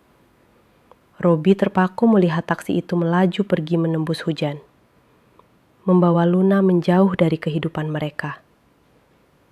Taksi itu semakin lama semakin kecil dan akhirnya menghilang di tikungan jalan. Robi ditinggalkan begitu saja, seperti sampah yang tidak berharga. Dia baru saja merasakan karma instan yang sangat menyakitkan. Dia mencampakkan istri yang tulus demi wanita yang dia kira mencintainya. Tapi wanita itu justru mencampakkannya di detik pertama dia jatuh miskin. Robi menoleh ke arah ibunya yang masih duduk di trotoar basah. Kini hanya tinggal mereka berdua. Tanpa uang, tanpa rumah, tanpa kendaraan, dan tanpa tujuan. Rasanya dingin semakin menusuk. Ibu Vivi mulai batuk-batuk. Suaranya terdengar parau. Wajahnya pucat pasi dan bibirnya membiru. Robi sadar dia tidak bisa terus berdiam diri di sini, atau ibunya akan mati kedinginan. Dia harus mencari tempat berteduh. Setidaknya emperan toko atau pos ronda yang kosong. Dengan langkah gontai, mereka berjalan tertatih-tatih menyusuri trotoar yang sepi, menjauh dari rumah mewah yang dulu mereka banggakan. Setiap langkah terasa sangat berat. Bayangan wajah Livana yang tenang saat mereka diusir tadi terus menghantui pikiran Robi. Dia sadar, dia telah membuang berlian demi menggenggam kerikil. Dan sekarang, kerikil itu pun telah hilang, menyisakan tangan yang kosong dan luka yang menganga. Malam itu menjadi malam terpanjang dalam hidup Robi. Malam di mana dia belajar arti kehilangan yang sesungguhnya. Cahaya matahari pagi yang terik menyengat kulit Robi, memaksanya membuka mata dengan berat. Dia terbangun bukan di atas kasur empuk berspray sutra di kamarnya yang nyaman, melainkan di atas bangku beton keras di sebuah taman kota. Badannya terasa remuk redam. Setiap sendi menjerit kesakitan karena posisi tidur yang tidak wajar. Robi menerjap-nerjapkan mata, berharap semua kejadian semalam hanyalah mimpi buruk akibat terlalu banyak bekerja. Namun, aroma menyengat dari pakaiannya yang lembab segera menyadarkannya pada realitas yang pahit. Dia menoleh ke samping dan melihat ibunya. Ibu Vivi masih tertidur dengan posisi meringkuk kedinginan, berbantalkan tas tangan yang sudah kosong. Wajah ibunya terlihat tua dan lelah. Riasannya luntur menyisakan noda hitam di sekitar mata. Pemandangan itu menamparkan batin Robi. Mereka benar-benar telah menjadi gelandangan dalam satu malam. Robi membangunkan ibunya dengan pelan. Ibu Vivi terbangun dengan kaget, lalu mulai menangis lagi saat menyadari nasib mereka. Robi berusaha menenangkan ibunya, berjanji akan membereskan semuanya hari ini. Dia yakin ini semua pasti hanyalah kesalahpahaman atau intimidasi ilegal dari nenek Kumala. Robi masih merasa memiliki posisi sebagai direktur di perusahaan. Dia berpikir, setidaknya dia bisa pergi ke kantor, mencairkan gaji terakhir atau bonusnya, lalu menyewa hotel sementara untuk mereka tinggal. Dengan sisa tenaga dan harga diri yang masih dia miliki, Robi mengajak ibunya berjalan kaki menuju gedung perkantoran tempatnya bekerja. Jaraknya lumayan jauh, dan mereka harus berjalan di bawah panas matahari, dengan perut kosong yang mulai perih melilit. Orang-orang di jalan menatap mereka dengan pandangan aneh. Penampilan mereka sangat kontras, mengenakan pakaian pesta yang kusut dan kotor, berjalan gontai seperti orang mabuk. Sesampainya di lobi gedung perkantoran yang megah itu, Robi mencoba melangkah masuk dengan dagu terangkat, berusaha memanggil kembali wibawanya sebagai pimpinan. Namun, langkahnya langsung dihadang oleh 2 orang petugas keamanan. Satpam ini adalah orang-orang yang biasanya membungkuk hormat padanya setiap pagi, membukakan pintu, dan menyapanya dengan ramah. Tapi hari ini, tatapan mereka dingin dan tegas. Salah satu satpam merentangkan tangannya, melarang Robi melangkah lebih jauh. Robi marah dan membentak mereka, bertanya apakah mereka tidak mengenali atasan mereka sendiri. Robi mengancam akan memecat mereka jika tidak membiarkannya masuk. Satpam itu menjawab dengan nada datar tanpa rasa takut sedikit pun. Dia memberitahu Robi bahwa surat perintah pemecatan Robi sudah turun pagi-pagi sekali langsung dari jajaran direksi pusat. Tidak hanya dipecat, nama Robi juga sudah dimasukkan ke dalam daftar hitam perusahaan. Foto Robi bahkan sudah ditempel di pos keamanan dengan tulisan besar, "Dilarang masuk." Robi ternganga tidak percaya. Dia memaksa melihat surat itu.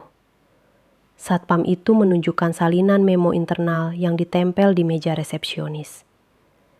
Di sana tertulis jelas bahwa Robi diberhentikan secara tidak hormat karena pelanggaran kode etik berat dan penyalahgunaan wewenang yang merugikan perusahaan. Di bawah surat itu tertanda tangan komisaris utama, yang ternyata adalah kuasa hukum dari nenek Kumala. Dunia Robi serasa berputar. Dia dipecat dengan cara yang paling memalukan. Aksesnya ke kantor, ke dokumen, ke berangkas pribadinya di ruangan, semuanya tertutup rapat. Robi mencoba memohon, mengatakan bahwa semua barang-barang pribadinya di dalam. Tapi satpam itu menggeleng tegas, mengatakan bahwa semua barang di ruangan Robi ini sedang diaudit oleh tim legal sebagai barang bukti penyalahgunaan aset. Robi diusir paksa dari lobi gedung itu, didorong keluar hingga ke trotoar panas. Pegawai-pegawai lain yang berlalu lalang, yang dulu adalah bawahannya, kini memandang Robi dengan tatapan mencemooh. Bisik-bisik terdengar di mana-mana. Berita tentang Robi yang diusir dari rumah dan dipecat ternyata sudah menyebar cepat seperti virus di grup pesan singkat kantor. Robi merasa telanjang. Semua aibnya terpampang nyata. Robi tidak punya pilihan lain selain pergi ke bank terdekat. Dia ingat masih memiliki rekening tabungan pribadi yang diharap belum tersentuh. Dia meninggalkan Ibu Vivi duduk di halte bus dan berlari menuju bank. Dengan napas memburu, dia menemui customer service, mengaku kehilangan kartu dan dompet, dan meminta pencairan dana tunai. Petugas bank memintanya menunggu sebentar untuk mengecek data biometrik. Namun, setelah petugas itu mengecek komputer, wajahnya berubah serius. Petugas itu memberitahu Robi bahwa seluruh rekening atas namanya telah dibekukan oleh pihak berwajib atas permintaan kreditur. Dalam hal ini adalah perusahaan nenek Kumala, terkait gugatan perdata penggelapan dana. Tidak ada 1 rupiah pun yang bisa diambil. Robi keluar dari bank dengan langkah gontai. Kakinya serasa tidak menapak tanah. Harapan terakhirnya musnah. Mereka makan nasi bungkus berdua dalam diam, diiringi suara bising tetangga yang bertengkar dan nyamuk yang berdengung lapar. Kejatuhan mereka telah sempurna. Sementara Robi dan Ibu Vivi bergulat dengan penderitaan di gang sempit, kehidupan Livana berubah drastis di sisi lain kota. Dia kini tinggal di mansion utama milik nenek Kumala, sebuah istana megah yang dikelilingi taman luas yang asri. Suasana di sana begitu tenang dan damai, jauh dari hiruk pikuk dan tekanan batin yang selama ini dirasakan. Rifana tidak lagi harus bangun subuh untuk melayani suami yang tidak tahu terima kasih, atau mendengar omelan mertua yang menyakitkan hati. Di sini, dia diperlakukan bak seorang putri raja. Para pelayan melayaninya dengan hormat. menyiapkan segala kebutuhannya bahkan sebelum dia memintanya. Namun, Nenek Kumala tidak membiarkan Livana terlena dalam kemewahan semata. Nenek punya rencana besar untuk cucu satu-satunya itu. Nenek Kumala mulai mendidik Livana dengan keras namun penuh kasih sayang. Nenek berkata bahwa air mata tidak akan mengubah nasib. Hanya kekuatan dan kekuasaan yang bisa melindungi diri dari injakan orang lain. Livana diajari seluk-beluk bisnis keluarga Kumala Group. Mulai dari manajemen aset, strategi investasi, hingga cara menghadapi lawan bicara dalam negosiasi bisnis. Awalnya Livana merasa ragu dan tidak percaya diri. Dia merasa dirinya hanya ibu rumah tangga biasa yang tidak punya keahlian. Tapi nenek terus menyemangatinya, mengingatkan bahwa darah bisnis mengalir dalam tubuhnya. Livana belajar dengan tekun, menyerap semua ilmu yang diberikan nenek. Dia ingin membuktikan bahwa dia bukan wanita lemah yang bisa dibuang begitu saja. Transformasi fisik pun terjadi seiring dengan perubahan mentalnya. Livana tidak lagi mengenakan gamis lusuh yang kedodoran. Kini dia tampil dengan gaya busana muslimah modern yang elegan dan berkelas. Pakaian kerjanya dirancang khusus oleh desainer ternama, memancarkan aura profesionalisme yang kuat. Jilbabnya ditata rapi. Wajahnya dipoles riasan natural yang menonjolkan kecantikan alaminya yang selama ini tertutup beban hidup. Ketika Livana pertama kali melangkah masuk ke kantor pusat Kumala Group sebagai direktur utama yang baru, semua mata tertuju padanya. Karyawan-karyawan menunduk hormat, bukan karena takut, tapi karena segan melihat kewibawaan yang memancar dari dirinya. Livana memimpin rapat dengan tegas, mengambil keputusan-keputusan cerdas yang membuat para pemegang saham berdecak kagum. Dia telah lahir kembali menjadi sosok wanita karir yang tangguh. Berita tentang pengangkatan Livana sebagai pewaris tunggal dan pemimpin baru Kumala Group menyebar luas di media massa. Wajah cantiknya menghiasi sampul majalah bisnis dan layar televisi. Robi melihat berita itu secara tidak sengaja saat dia sedang duduk melamun di sebuah warung kopi pinggir jalan, menunggu hujan reda setelah seharian bekerja serabutan jadi kuli angkut di pasar. Mata Robi terpaku pada layar televisi tabung yang tergantung di sudut warung. Di sana dia melihat Livana sedang diwawancarai wartawan. Livana terlihat begitu bersinar, tersenyum percaya diri, dan berbicara dengan sangat cerdas. Robi nyaris tidak mengenali wanita di layar itu sebagai istrinya yang dulu selalu menunduk patuh. Hati Robi bergetar hebat. Rasa penyesalan yang selama ini ditekan kini meledak tak tertahankan. Dia melihat betapa bodohnya dirinya. Dia telah membuang berlian demi batu kali. Robi berpikir, mungkin masih ada kesempatan. Mungkin Livana masih memiliki sisa cinta untuknya. Mungkin dia bisa memohon ampun dan kembali menikmati hidup mewah sebagai suami Livana.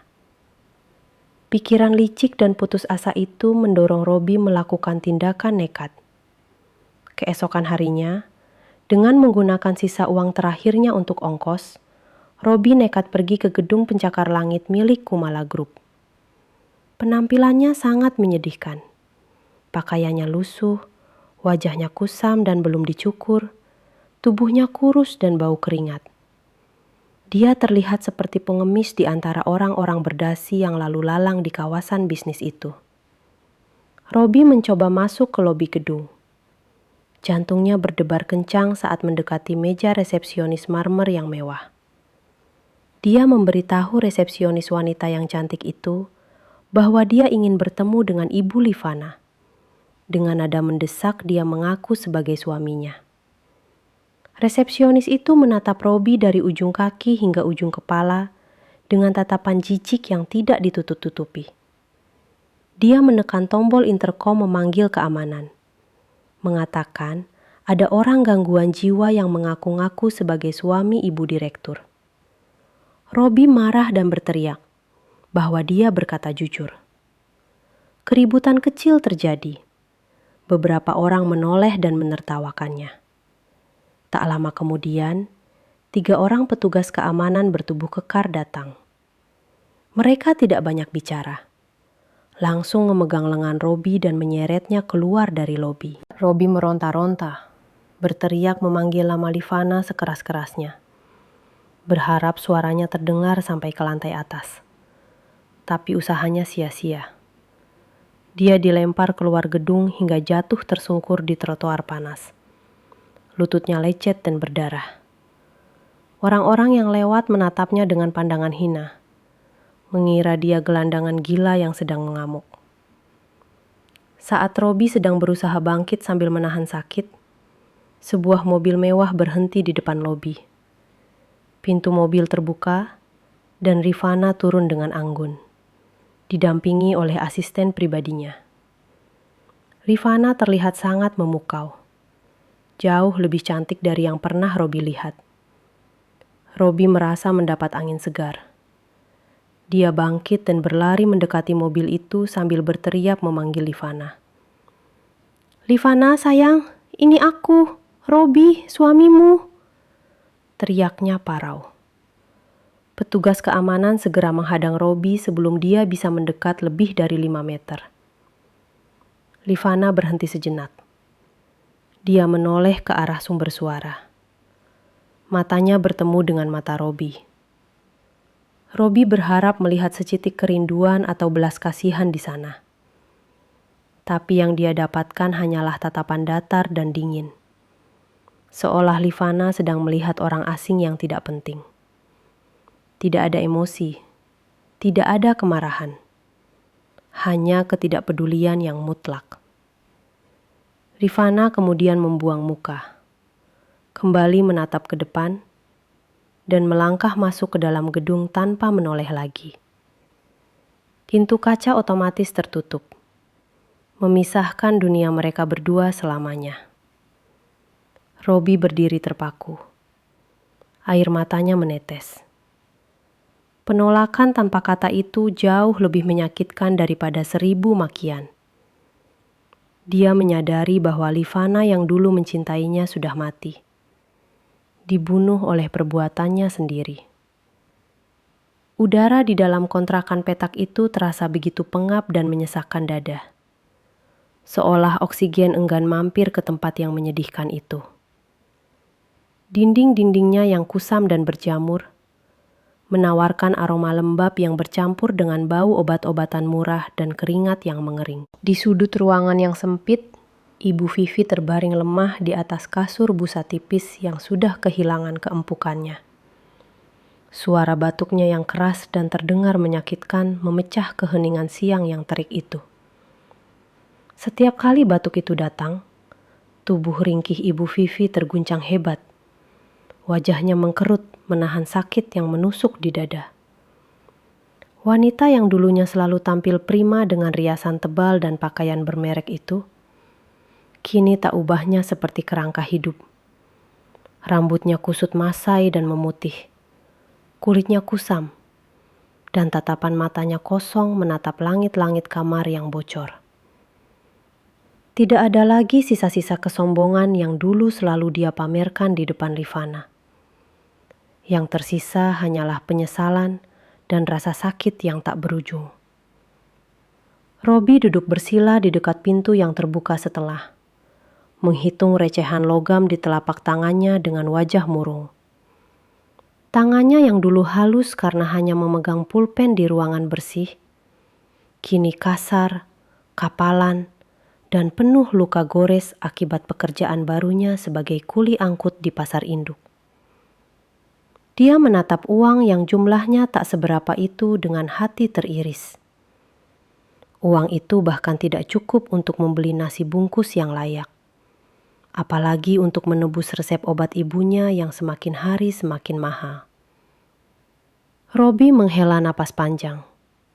Beban hidup terasa menghimpit bahunya begitu kuat hingga dia merasa sulit bernapas. Dia teringat masa-masa jayanya, saat dia bisa menghabiskan jutaan rupiah hanya untuk sekali makan malam. Kini, uang 1000 rupiah pun terasa begitu berharga baginya. Penyesalan itu datang bagaikan ombak besar yang menghantam karang, menghancurkan sisa-sisa harga dirinya. Dia sadar, dialah penyebab ibunya menderita seperti ini. Keserakahan dan ketidaksetiaannya telah menyeret mereka ke lubang kehancuran. Tiba-tiba, suasana gang sempit yang biasanya bising oleh teriakan anak-anak dan suara televisi tetangga mendadak senyap.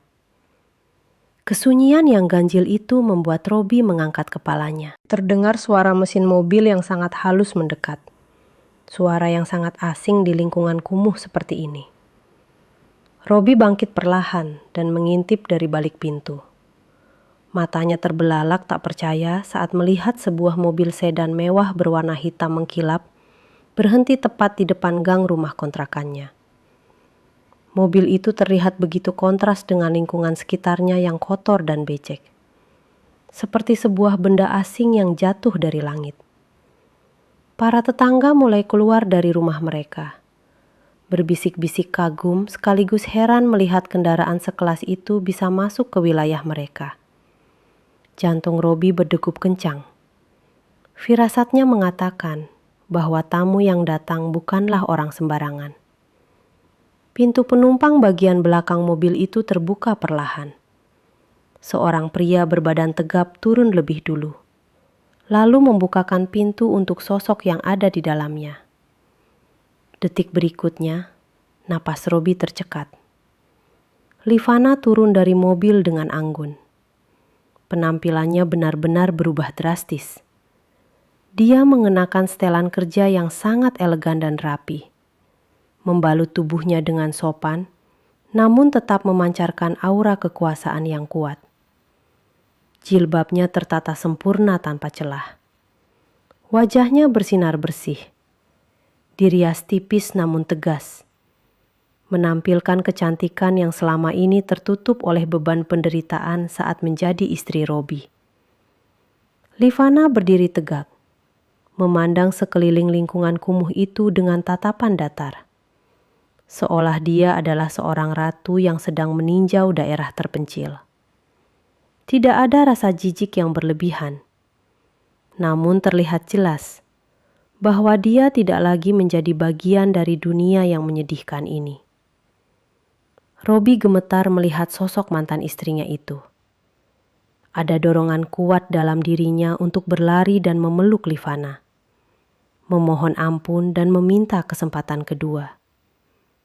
Dia merapikan kaus oblongnya yang lusuh dengan gugup, lalu melangkah keluar mendekati Livana. Ibu Vivi yang mendengar suara Robi memanggil nama Livana, memaksakan diri untuk bangun. Dengan susah payah, dia menyeret tubuhnya ke ambang pintu. Mata Ibu Vivi pun berbinar penuh harap saat melihat Livana. Dalam pikirannya, dia mengira Livana datang untuk menjemput mereka pulang, menyelamatkan mereka dari neraka kemiskinan ini. Ibu Vivi mulai menangis, memanggil-manggil nama Livana dengan suara parau, menyebut dirinya sebagai ibu mertua yang merindukan menantunya. Namun, harapan mereka hancur seketika saat melihat respons Livana. Wanita itu tidak melangkah maju untuk memeluk atau menyapa mereka dengan hangat. Dia berhenti pada jarak aman. Livana menatap Robi, dan Ibu Vivi bergantian dengan tatapan dingin yang menusuk tulang. Tatapan itu bukan tatapan kemarahan, melainkan tatapan asing. Seolah-olah Robi dan Ibu Vivi hanyalah orang lain yang tidak pernah dikenal sebelumnya. Robi mencoba membuka mulut untuk bicara, menyusun kata-kata permohonan maaf. Tapi lidahnya keluh saat melihat asisten Livana maju menyerahkan sebuah amplop coklat tebal kepadanya. Robi menerima amplop itu dengan tangan gemetar. Masih berharap isinya adalah uang tunai atau surat kepemilikan rumah. Dengan napas memburu, Robi membuka amplop itu. Dunianya runtuh untuk kedua kalinya saat melihat isi di dalamnya. Itu adalah dokumen gugatan cerai resmi dari pengadilan agama. Lembar demi lembar kertas itu memuat rincian kesalahan Robi. Mulai dari penelantaran istri, perselingkuhan, hingga kekerasan psikologis. Semuanya tertulis lengkap dengan bukti-bukti yang tak terbantahkan. Livana akhirnya bersuara. Nadanya datar namun penuh wibawa. Dia meminta Robi untuk segera menandatangani isi surat persetujuan cerai itu, agar proses persidangan bisa berjalan cepat. Livana menegaskan bahwa dia tidak ingin statusnya tergantung lama-lama dengan pria yang tidak bertanggung jawab. Dia ingin memutuskan satu-satunya benang yang masih mengaitkan hidupnya dengan masa lalu kelam bersama Robi. Kata-kata itu diucapkan tanpa emosi, menunjukkan bahwa hati Livana sudah benar-benar mati untuk Robi. Ibu Vivi meraung menangis mendengar ucapan Livana. Dia memohon agar Livana tidak menceraikan Robi, agar mereka bisa kembali menjadi keluarga. Dia berjanji akan berubah, akan menjadi mertua yang baik, bahkan rela menjadi pembantu asalkan bisa tinggal di rumah besar lagi. Namun Livana tidak bergeming. Dia menatap mantan ibu mertuanya itu sekilas. Ada sedikit rasa iba di matanya melihat kondisi wanita tua itu.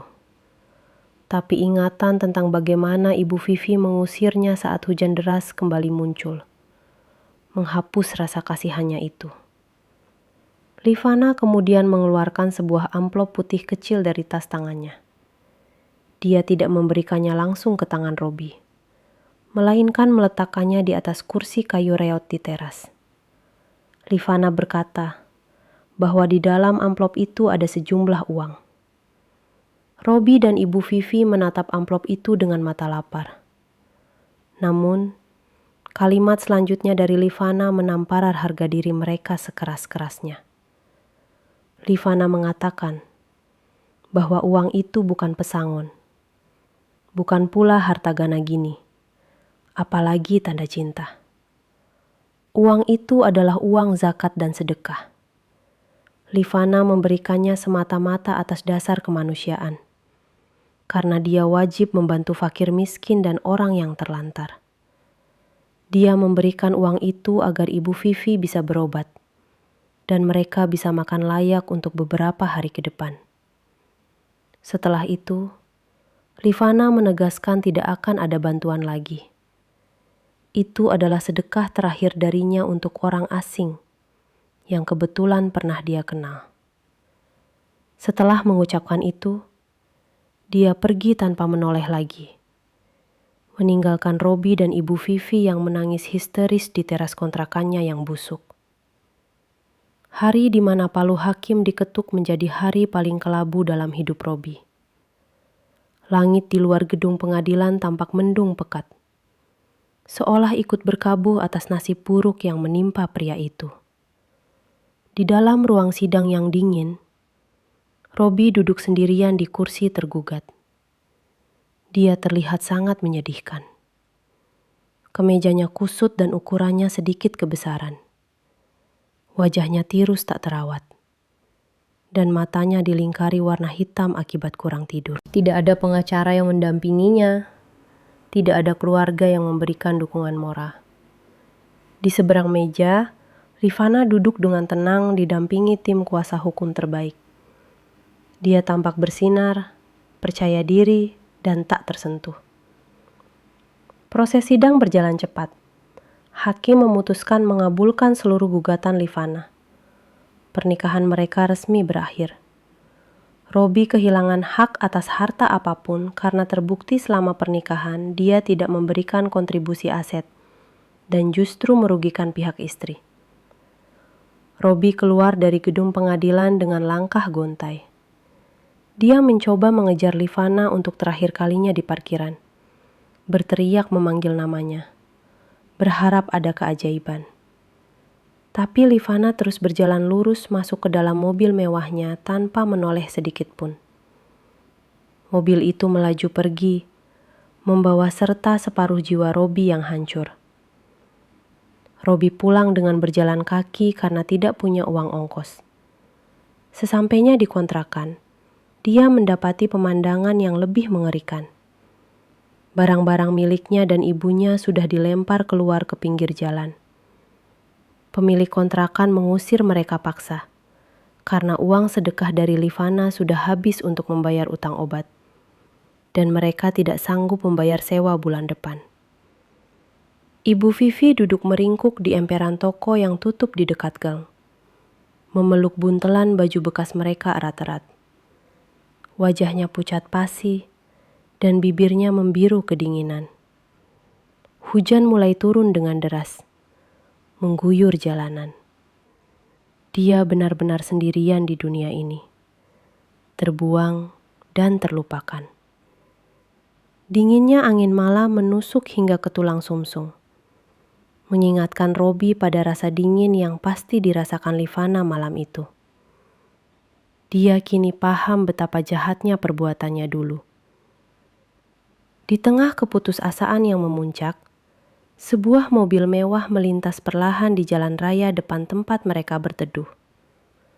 Mobil itu terjebak kemacetan akibat hujan deras, sehingga berjalan sangat pelan, nyaris berhenti tepat di depan Robi dan Ibu Vivi. Itu adalah mobil Rolls-Royce milik Nenek Kumala. Jantung Robi seakan berhenti berdetak saat melihatnya. Kaca jendela mobil itu bening terkena sorot lampu jalan, memperlihatkan pemandangan di dalam kabin dengan sangat jelas, layaknya sebuah etalase kehidupan yang sempurna. Di dalam mobil yang hangat dan nyaman itu, Robi melihat Livana dan Nenek Kumala duduk berdampingan. Mereka terlihat sedang berbincang santai. Livana memegang cangkir teh hangat, uapnya mengepul lembut. Dia tertawa lepas menanggapi ucapan nenek. Sebuah tawa yang begitu tulus dan bahagia. Wajah Livana terlihat bercahaya, damai, dan penuh harapan. Dia terlihat sangat cantik, jauh lebih cantik daripada saat masih bersama Robi. Dia tampak seperti wanita yang telah menemukan kembali hidupnya yang hilang. Di sampingnya, Nenek Kumala tersenyum bangga, menepuk lembut tangan cucunya dengan penuh kasih sayang.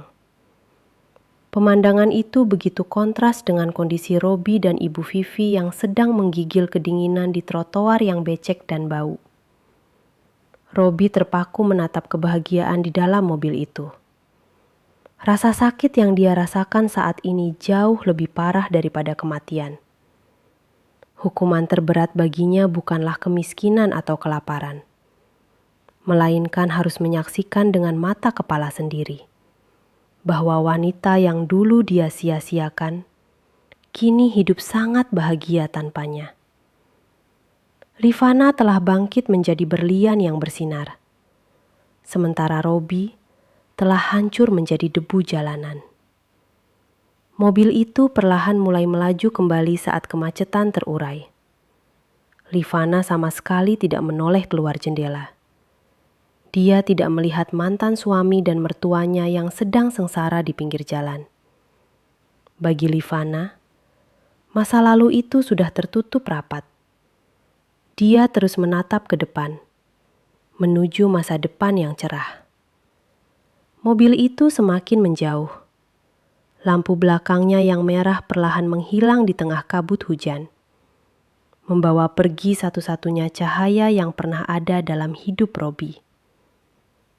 Robi menjatuhkan kepalanya ke lutut, menangis terseduh-seduh di bawah guyuran hujan yang tak kunjung berhenti. Di sampingnya, Ibu Vivi sudah kehabisan tenaga untuk menangis, hanya bisa memandang kosong ke arah jalanan yang gelap. Satu kata dari Nenek Kumala di awal cerita benar-benar telah terwujud dengan sempurna. Hancurkan. Dan malam itu, di emperan toko yang dingin, Robi menyadari bahwa hidupnya benar-benar telah hancur sehancur-hancurnya, tanpa sisa dan tanpa harapan untuk kembali.